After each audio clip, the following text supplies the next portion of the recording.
Hi. Hello. Hello, good afternoon, everyone. Here we are in the MIT Sustainability Summit in Boston with our friend Tim, who studied as well in Karlskrona in the MSLS program.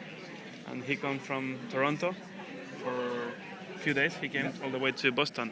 So we got the chance to meet him. And he's sharing some of his ideas and thoughts with us.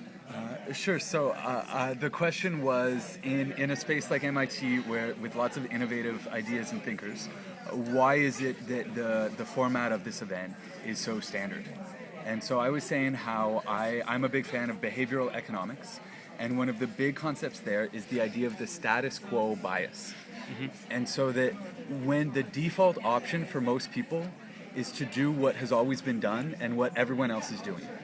So unless someone brings to the table a new idea which is better, which is innovative, which everyone agrees is a better option, the default is to just do what everyone has always done, which in this case is to have one speaker with lots of people sitting in chairs passively listening. So unless someone kind of thinks outside of the box and someone on the organizing committee has the courage to speak up and to present a new idea and explain why it's better, I find that most people, unfortunately, tend to default to the status quo, which is to do what's always been done, which unfortunately is usually the most boring option. So Tim, how can we kind of bring the courage to the organizers to speak up when they are designing the event and to like challenge the mental models of the people so that they can really change the way things are done.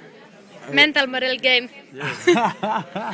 I think it's all about experience. I think that Open Space and Dialogue Cafe is a much better, a much stronger format. But if you've never experienced it, then you don't know that it's a better model. So I think that more and more what we need are people experiencing those models and going through it. And once you've seen it and once you've been a part of it, you feel the energy, you see what's going on. It's just like, wow, why wouldn't we do this? So I think it's more about just awareness building and just telling people that, oh, this is an option. And it's much more about experiential learning, where once they've been through it, then they can communicate that energy and that message to everyone else and get them excited about this idea. And that's how it'll go from maybe a conversation to actually happening. Very good, very good.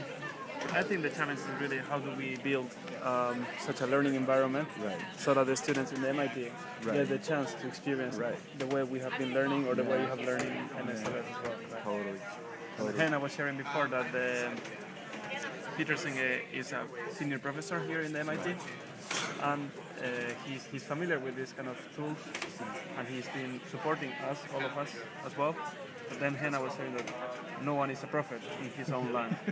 So perhaps that's the case, and maybe Peter needs some support from us also. So let's see if we get a chance to meet him later today.